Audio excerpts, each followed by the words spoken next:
What is a very minor thing you do in secret, but people might look at you differently if they found out?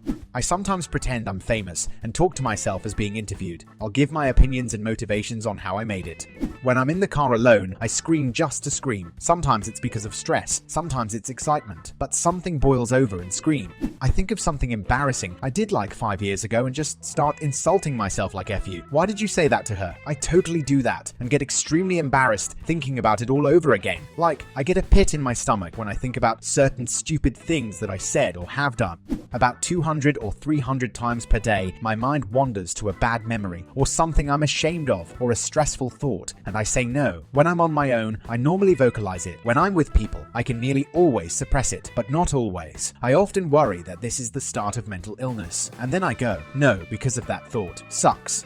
I collect Showbiz Pizza Chuck E. Cheese robots. My apartment is scattered by dead and deteriorated animatronics. Let's never meet. Like, enjoy your hobby, do your thing, and all, but also this is the stuff of my nightmares.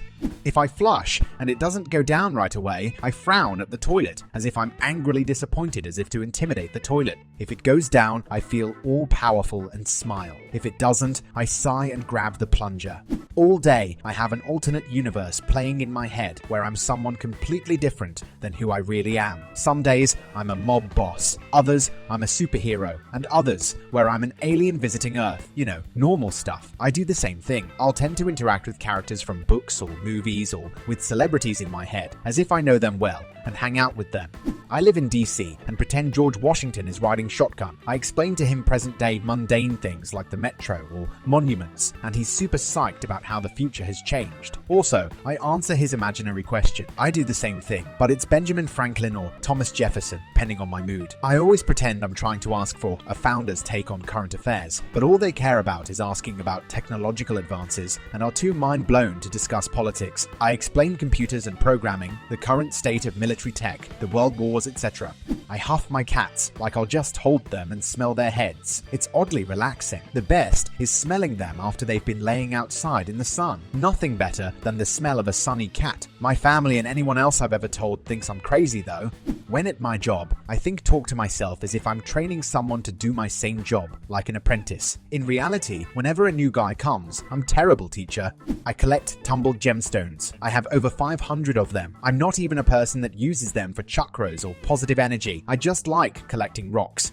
I'm a big movie fan. This itself is not that much of an issue, but after I watch a movie, I pick one character and pretend like I am acting as that character. Acting is something I always wanted to do, going in a whole different direction now, and acting as whatever character when I'm alone in my room and imagining I was the actor they hired and being famous, and comparing me and the original and seeing if I had done a better job. Often stop in the middle of doing anything, perhaps around once a week, and force myself to remember. You will remember this moment. All I'm doing is sitting watching TV or doing the dishes. I still have some super vivid memories because of this. I hold full-on conversations with my dogs. If I'm alone for a long period of time, I would never tell friends or co-workers, but I had no one to talk to while my husband was deployed. I talk to myself, but instead of thinking out loud, I'll impulsively say a few lines of dialogue to myself and then start building a conversation between two fictional characters on that. Most of the time it ends up pretty inane, but the freeform world building is pretty cool. If I'm about to walk my dog and hear the neighbors going out, I wait for 2 minutes just to be sure I will not meet them. I have nothing against them, but I just don't like the polite, awkward hello thing. Sometimes when I'm talking to someone and it's my turn to listen, I start thinking I wonder if this person can read my mind. Then I start thinking of crazy depraved stuff to see if I can get a reaction out of the other person while they're talking, and I'm nodding my head in understanding all the while thinking. I picture you doing Sudoku in a bathtub full of whale semen, and if I don't get any type of reaction, then I just deduce that they know what I'm doing, and they can read my mind, and that they're really good at hiding it, and now they know all this crazy stuff I just thought about them. I do this half a dozen times a day at least. I secretly think the world is a simulation and assure myself that no matter what's going on, this is just a test to make me a stronger spiritual being and to be nice to everyone, because we are all one. I also like playing with sticky things like price tags and packaging glue once they have been removed. You can roll them around between your fingers. It just feels so right. I tap my feet to the beat of every single song I listen to without failure, then silently judge those who can't correctly tap their foot in time. Also, when I walk behind someone, I try to link up my leg movements with them, so our feet touch the ground at the same time. Pretty sure people would think I'm a mindless wind-up toy if they knew. I was in marching band, and I can't not do this ever. It's just habit, and I always get annoyed when I'm walking with 3 people, and I can only sync up with 1. Love when I'm walking with bandmates though. I pretend I'm a YouTube star and can record my thoughts. In other words, I think with the perspective of talking to a crowd of people. I do this when I'm cooking sometimes, like I'm explaining to an audience in my head everything I'm doing as if I'm on a cooking show. Use the moon as a satellite. Every night, I go outside and talk to an old friend, but they aren't there with me. They are far away, sometimes 1,000 miles away. I have this belief that they can't literally hear me, but they can sort of just feel that I am talking to them and sending them good vibes. I leave them messages in the moon, so whenever they look up at the sky, they'll know that I was thinking of them. Choke up at the slightest emotional event, especially in movies. I'm 6'10", bald, and look like the stereotypical bouncer in every movie, except larger, since I became the daddy to 2 little girls, now 9 and 11, though I'm secretly the biggest softie ever. I check my poop after I'm done. For science, I heard there's only 2 types on people in the world, those that flush straight away, and those that stand up, turn and look, then flush. I sit down when I shower. It's changed my life. Next time try using only candlelight in the shower and bring your morning coffee in there with you. I'm not kidding, might as well just live in the shower. I pee in the shower every time. I also pick my nose, like way more than I probably should. A friend of mine got drunk one night and sent me a video of her twirling her foot, so I did the gentlemanly thing and sent her one back. It's now around 6 months later, and we keep sending this foot videos to each other when we are bored. There's nothing sexual or weird about it. It just would be very hard to explain to somebody.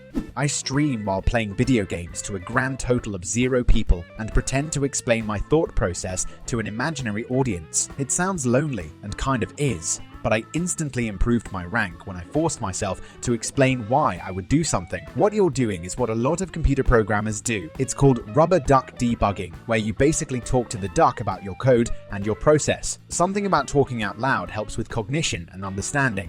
I'm in my 20s and I sleep with a stuffed robot dinosaur. If people knew, they would probably think I was immature or weird, but I love my dinosaur, so I will keep doing it. I rehearse seemingly non-important conversations. I don't know why. Like if I have to ask a boss a question or take off work, I rehearse what I want to say multiple times. Then, when the time comes, I normally go off base because their response is different. Sometimes I even rehearse conversations that never happened with my wife or something. I'm a writer. I recite dialogue for characters out loud when I'm alone because I just want to make sure it sounds natural and flows correctly. Sometimes it's because I'm trying to figure out how to transcribe an accent correctly. I'm kind of proud because I've gotten pretty good at reciting lines and mimicking accents. I also suffer from mental illness. So, you know, if somebody actually walked in on me pacing around and talking to myself in different voices, some calls may be made.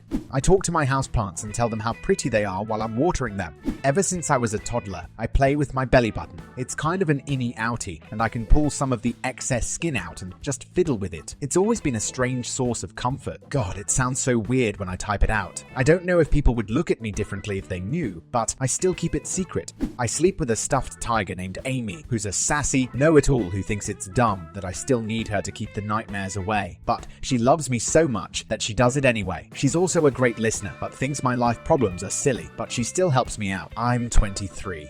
I spend 30% of my day daydreaming to keep myself entertained. It started as a child and stayed with me. I kinda think I should seek therapy for it. I talk to and answer myself constantly, which is not crazy, but there is a line, interrupting yourself. Do I want to eat at McDonald's? Well, I feel like chicken tonight. KFC or Popeyes has the best chicken. Hey, I'm talking here. Interrupting yourself is how you know you're nuts. I occasionally get paranoid that people can read my mind, usually when I'm out in public and make eye contact with someone while having embarrassing thoughts. I will mentally apologize to them as if they can hear me. Also, I read bad erotic fiction off of my phone while in public on a daily basis.